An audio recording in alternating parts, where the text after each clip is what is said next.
সৌন্দর্য। মানুষ নিজের সৌন্দর্যের বিষয়ে কতটা ভাবে, চায় যে সে সব থেকে বেশি রূপবান হবে, সব থেকে বেশি সুন্দর হবে। কিন্তু সৌন্দর্যের পরিভাষা কি তা কি সে জানে? কোনো মাকে জিজ্ঞেস করুন, ওনার জন্য সৌন্দর্যের পরিভাষা ওনার সন্তান। কোনো ভক্তকে জিজ্ঞেস করুন, ওনার জন্য সৌন্দর্যের পরিভাষা ওনার ভগবান। শ্রীরামকে জিজ্ঞেস করুন, ওনার জন্য সৌন্দর্যের পরিভাষা হলো হনুমান। ভাঙা হানু, ফুলে যাওয়া মুখ, দেখতে গেলে উনি বানর, লম্বা লেজ, এত নিরীহ যে ওনাকে অমূল্য মালা দিলে সেটা ছিঁড়ে তার ভেতরে শ্রীরামকে খুঁজছিলেন। কিন্তু ওনার ভাবনা কত সুন্দর। উনি এটা বিশ্বাস করেন যে সংসারের যতই মূল্যবান জিনিস দিয়ে এই মালা তৈরি করা হোক না কেন, যদি এর মধ্যে শ্রীরাম না থাকেন তাহলে এর মধ্যে কোনো অর্থ নেই। সৌন্দর্য রূপে নয়, ভাবনায় নিহিত থাকে। যদি আপনি সৌন্দর্য প্রাপ্ত করতে চান তাহলে তা কর্মে নিয়ে আসুন, ভাবনায় এবং বিচারে নিয়ে আসুন। এই সৌন্দর্য আপনার সাথেই থাকবে। যদি আপনি সৌন্দর্যকে রূপের মধ্যে খোঁজেন তাহলে কিছুক্ষণের জন্য পাবেন, সেই সৌন্দর্য সময়ের সাথে হারিয়ে যাবে। সৌন্দর্য যদি পেতে চান, খুঁজতেই চান, তাহলে হৃদয় খুঁজুন, কর্মে খুঁজুন। মন প্রসন্ন হয়ে বলবে রাধা রাধা। ব্যায়াম, এই শব্দ আমরা সকলে শুনেছি, আর এটা সারা জীবন আমাদের সাথেই থাকে কোনো না কোনো রূপে। যখন আমরা জন্মগ্রহণ করি, চলতে শিখি, প্রথমে আমরা হামাগুড়ি দিয়ে চলি, পরে চলতে চেষ্টা করি কিন্তু পড়ে যাই। তখন আমাদের বাড়ির গুরুজনেরা আমাদের আটকান না। ওনারা মনে করেন এইভাবেই আমাদের সন্তান চলতে শিখবে, এইভাবেই তার পা আরো মজবুত হবে, যা অত্যন্ত গুরুত্বপূর্ণ। এইবার জীবনকালে যতই আমরা এগোতে থাকি, এই ব্যায়াম বিভিন্ন রূপে আমাদের সাথেই থাকে।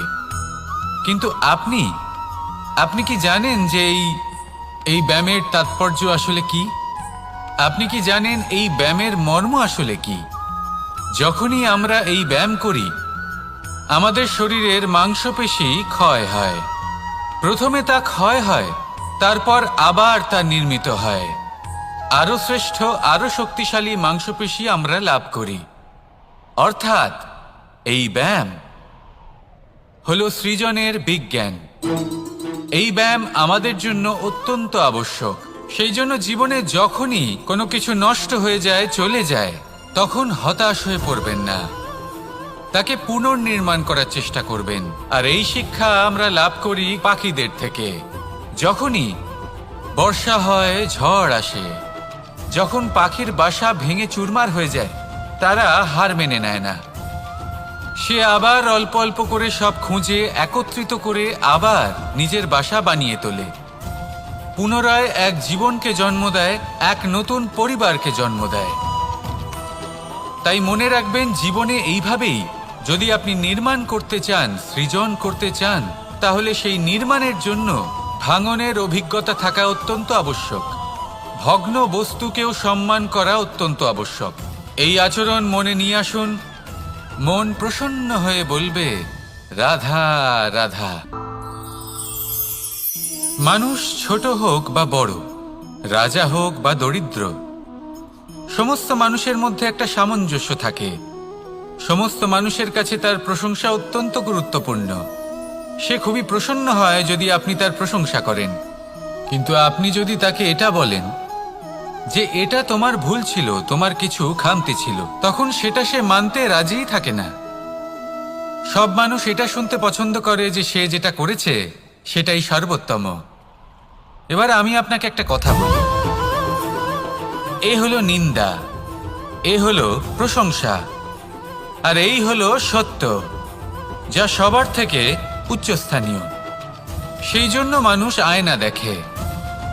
আয়না তাকে তার সৌন্দর্য দেখায় না, তাকে দেখায় যা সত্য, যাতে মানুষ আরো সুন্দর হওয়ার চেষ্টা করতে থাকে।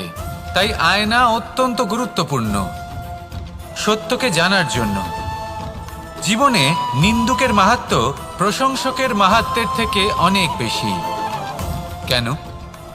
কারণ তারা আপনাকে আপনার খামতি দেখায়, আপনার ভুলগুলো বুঝিয়ে দেয়। আপনাকে একটা সুযোগ দেয় নিজেকে শুধরে নিতে, নিজেকে আরো শ্রেষ্ঠ করে তুলতে, যা প্রশংসক করতে পারে না।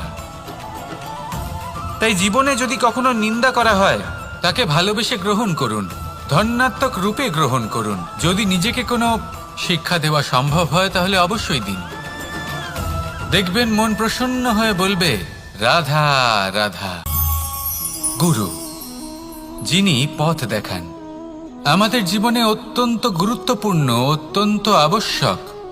কিন্তু কিছু মানুষ মনে করেন যে গুরুর কোনো প্রয়োজন নেই, কারণ এই সমগ্র জ্ঞান মানুষের অন্তরেই নিহিত রয়েছে। এবার প্রশ্ন এটাই, যদি সমস্ত জ্ঞান মানুষের অন্তরে নিহিত থাকে তাহলে গুরুর কি প্রয়োজন? আর যারা আজ পর্যন্ত গুরুকে মেনে এসেছেন তারা কি অনুচিত করেছেন? এর উত্তর আমি আপনাকে দেব একটা উদাহরণ দ্বারা। একটা কাঠ যা জ্বলনশীল, জ্বলনের ঊর্জা তার অন্তরে নিহিত রয়েছে, কিন্তু তার জ্বলনের জন্য বাইরে থেকে একটা অনুঘটকের প্রয়োজন হয়। এই অনুঘটকই হলেন আপনার গুরু। উত্তাপ যা একটা কাঠকে জ্বালাতে পারে, সেই উত্তাপ হলো গুরুর প্রচেষ্টা। যদি সেই গুরুই না থাকে, তার প্রচেষ্টাই না থাকে, তাহলে সেই সমস্ত জ্ঞান যা মানুষের অন্তরে নিহিত তা ব্যর্থ হয়ে যাবে।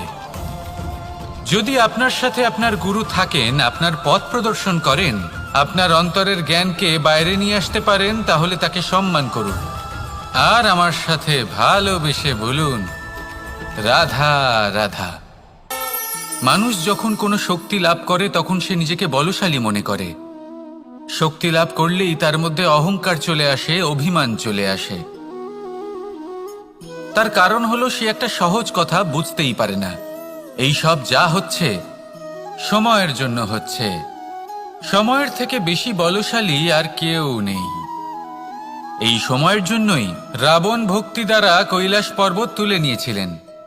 আবার সেই সময়ের জন্যই, সেই কারণেই রাবণকে বধ হতে হলো। তার সাথে সাথে রাক্ষস কুলও ধ্বংস হয়েছিল এবং লঙ্কাও ভস্ম হয়ে গেছিল। দেখতে গেলে জন্ম থেকে মৃত্যু পর্যন্ত এই যে সময়, সেটাই হলো জীবন। কিন্তু তার মধ্যেও যা সময় আসে কোনো কারণেই আসে। সেই সময় আমরা যাপন করে কিছু শিখতে পারি। তাই আজ যে সময় আপনার হাতের কাছে আছে তাকে মুষ্টিবদ্ধ করে রাখুন, তাকে সামলে রাখুন, তাকে সংযত করে রাখুন, অনুভব করুন, তার থেকে কিছু শিখুন, তাকে কোনোভাবেই ব্যর্থ হতে দেবেন না। আর এটা জেনে রাখুন যে ভবিষ্যতে যা কিছু হতে পারে, যা কিছু হতে চলেছে, সেটা না আপনি জানেন আর না তা আপনার বশে রয়েছে। সেই জন্য আজ অহংকার বা অভিমান করে নিজের ভবিষ্যতের ক্ষতি করবেন না, সেই অনর্থ ঘটাবেন না। এটাই হলো সময়ের অর্থ। আসুন আমার সাথে ভালোবেসে বলুন, রাধা রাধা। পরিকল্পনা অত্যন্ত গুরুত্বপূর্ণ, এটা আমাদের জীবনে অত্যন্ত আবশ্যক, এটা আমাদের জীবনে। কিন্তু এই পরিকল্পনা ঠিক কতটা হওয়া উচিত, অর্থাৎ এই পরিকল্পনার সম্পর্কে কতটা চিন্তা করা উচিত, কতটা ভবিষ্যতের বিষয় চিন্তা করা উচিত। এবার দূরদর্শিতা অত্যন্ত বিশিষ্ট গুণ মানব জীবনে, কিন্তু দূরদর্শিতায় এতটাও মগ্ন হওয়া উচিত নয় যে কাছের জিনিসগুলোই নজরে না পড়ে। আজকের কথা বাদ দিয়ে শুধুই ভবিষ্যৎ নিয়ে চিন্তা করা অনুচিত। এবার দেখুন, পরিকল্পনা করুন কিন্তু তার থেকে বেশি উপভোগ করুন। এই মুহূর্ত সম্পর্কে অবগত নয়, কিন্তু ভবিষ্যতের কথা আমরা চিন্তা করতে থাকি। আমি এটা অনুভব করতে চাই, ওইটা অনুভব করতে চাই, ওই আনন্দ প্রাপ্ত করতে চাই। এটা অনুচিত। পরিকল্পনা করুন, সংযত করুন, কিন্তু আজকে, বর্তমানকে, এই মুহূর্তকে। জীবনের বাস্তবিক আনন্দ এটা, আর জীবনযাপনের সব থেকে শ্রেষ্ঠ পথও এটা। আসুন আমার সাথে ভালোবেসে বলুন, রাধা রাধা। ফাগুন পূর্ণিমাতে পালন করা হয় এই বিশেষ উৎসব, যার নাম শুনতেই রঙের কথা মনে পড়ে, মন উচ্ছ্বসিত হয়ে ওঠে। এই উৎসবের নাম হলো দোল। এমন কি বিশেষ রয়েছে এই উৎসবে যা অন্য কোনো উৎসবে নেই। ত্যাগ। নতুন কোনো রঙকে আপন করে নিতে গেলে পুরনো রঙকে ত্যাগ করে দিতে হয়। সাতরঙা হওয়ার জন্য সাদা কাপড়কেও নিজের উপর নতুন রং ধারণ করতে হয়। আর এই ত্যাগ একেবারেই সরল নয়। সেই জন্যই তো রং খেলার পূর্বে আমরা হোলিকা দহন করি। হোলিকার অন্ত হলো, আর প্রহ্লাদ বেঁচে গেল। অর্থাৎ যা অপবিত্র ছিল, অসত্য ছিল, তার অন্ত হলো, আর যে পবিত্র ছিল, যে সত্য ছিল, সে থেকে গেল। এইভাবে আপনিও আপনার মনের মধ্যে যত বিকার রয়েছে, যে বিকারের বোঝা আপনি বয়ে নিয়ে চলেন, সেই ভার হোলিকা দহনে ভস্ম করে দিন। নিজেকে হালকা বোধ করবেন, আর যখন নিজেকে হালকা বোধ করবেন, নিজে থেকেই জীবনে উন্নতি করবেন। তাই এই দোলে নিজেকে বিকার মুক্ত করুন। দোলের এই আনন্দ আরো অনেক বেড়ে যাবে, আর মন প্রসন্ন হয়ে বলবে, রাধা রাধা। এই বছর দোলে নিজের প্রিয়জনকে কোন রঙে রাঙিয়ে তুলতে চান আপনি?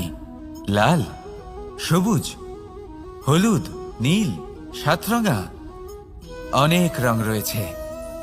আমাকে জিজ্ঞেস করলে আমি বলবো, এই বছরও ওই রঙেই খেলবো যে রং দিয়ে আমি ছোটবেলা থেকে আজ পর্যন্ত খেলে এসেছি। প্রেমের রং। প্রেমের এই রং যা হয়তো দেখা যায় না, কিন্তু যখন এই প্রেমের রং গায়ে লাগে, তখন সব রঙই ভালো লাগে। প্রেম যাতে কোনো রং অশুভ মনে হয় না, সবই ভালো মনে হয়। এটা হলো সেই প্রেম যার জন্য আমি প্রেমের দেবতা হয়েছি। আর সত্যি বলতে আপনারও কিন্তু এই প্রেমের রং দিয়ে খেলা উচিত। প্রচেষ্টা করুন। আপনি এই দোলে যত খুশি রং দিয়েই খেলুন না কেন, তাতে এক বিন্দু প্রেমের রং অবশ্যই মিশিয়ে দেবেন। এই দোলের আনন্দ দ্বিগুণ হয়ে যাবে। আপনজন হোক বা পর হোক, সবার সাথে প্রেমের দোল খেলুন। সবাই কাছাকাছি আসবে, আর সবাই কাছাকাছি এলে যে ঊর্জা তৈরি হবে, সেটাই হলো দোলের আসল রং। তাই এইবার দোলে সকলকে প্রেমের রঙে রাঙিয়ে তুলুন, আর এই প্রেম ভাব নিয়েই বলুন, রাধা রাধা। কাক এবং কোকিল এই দুই হলো শ্যামল বর্ণের, কিন্তু এই দুইয়ের মধ্যে যে পার্থক্য, সেটা জানা যায় বর্ষা ঋতুতে। যখন কাক নিজের কর্কশ স্বরে কা কা করে ডাকে, আর সেখানে কোকিল নিজের প্রসিদ্ধ সুমধুর কুহু স্বরে আমাদের মন জয় করে নেয়। এবার এটা শুধু কোকিল আর কাকের সাথে নয়, বরং প্রত্যেক মানুষের সাথে হয়ে থাকে। প্রত্যেক মানুষের ব্যক্তিত্ব তার কথার আড়ালে লুকিয়ে থাকে। যদি আপনি কোনো মানুষকে জানতে চান যিনি নীরবতা পালন করে রয়েছেন, তাহলে হয়তো আপনি তাকে অন্য কিছুই ভাববেন। যদি কারোর ব্যক্তিত্ব সম্পর্কে জানতে চান, তাহলে তাকে বলতে দিন। সেই ব্যক্তির কথা শুনতে শিখুন। যদি এটা আপনি করতে পারেন, তাহলে আপনি নিজে থেকেই জানতে পেরে যাবেন যে সামনের মানুষের ব্যক্তিত্ব ঠিক কেমন। আসুন আর আমার সাথে ভালোবেসে বলুন, রাধা রাধা। দৃষ্টি আর দৃষ্টিভঙ্গি, এই সমগ্র লীলা হলো এই দুইয়ের। বিচিত্র হতে পারে, কিন্তু এটাই সত্যি। এবার আপনাকে একটা উদাহরণ দিয়ে বোঝাই। অনেক সময় আপনি কোনো ব্যক্তিকে এটা বলতে শুনবেন যে আমি আমার নিজের উপরে গর্ব করি, আমি নিজেকে নিয়ে গর্ব করি, আমি খুব ভালোভাবে আমার মা বাবার সেবা করি, ওনাদের আমি সবসময় সুখী রাখি, ওনাদের আমি একটা বাড়ি দিয়েছি, সকল সুখ সুবিধা দিয়েছি, ওনাদের জীবনে প্রত্যেক জিনিস দিয়েছি আর দেব যা তাদের প্রয়োজন। এবার আমাকে বলুন যে আপনি কে হন? আপনি হলেন সেই বীজ যা আপনার মাতা পিতা রোপণ করেছেন। আপনার মা বাবাই আপনাকে এই সংসারে জন্ম দিয়েছেন। এবার এইসব কথার কি তাৎপর্য? এই হলো সেই ব্যক্তির দৃষ্টিভঙ্গি। এবার দেখা যাক এই প্রকৃতি আমাদের কি শেখায়। কখনো কোনো গাছকে দেখবেন, যখন সেই গাছে ফল আসে, সে মালিকে এটা বলে না যে দেখো আমি তোমাকে ফল খেতে দিচ্ছি। সেই বৃক্ষ এটা বলে না যে দেখো আমি তোমায় আহার করতে দিচ্ছি, কারণ ও জানে যে এটা হলো সেই মালির পরিশ্রম, এটা হলো তারই কর্মের ফল, আর এটা তারই পাওয়া উচিত। সে বলে যে তোমার জিনিস তোমাকেই অর্পণ করলাম, এ আমার জিনিস নয়। ও জানে সেই মালির গুরুত্ব আসলে কি, এটা হলো তার দৃষ্টিভঙ্গি। সেই জন্য আপনি জীবনে কোন ব্যক্তির মধ্যে, কোন পশু পাখির মধ্যে, কোন প্রাণীর মধ্যে, কোন পরিস্থিতিতে, কোন আবেগের মুহূর্তে কি দেখতে পাচ্ছেন, সেটা আপনার দৃষ্টিভঙ্গির উপরে নির্ভর করছে। তাই নিজের মনে ধন্যাত্মক ভাব জাগ্রত করুন, শুভ চিন্তা নিয়ে আসুন। এই ভাবনাই সত্য হয়ে সামনে আসবে। এই দৃষ্টিভঙ্গি এমন হয়ে যাবে যে আপনার জীবনে সবকিছুই শুভ হবে। তাহলে আসুন আর আমার সাথে ভালোবেসে বলুন, রাধা রাধা।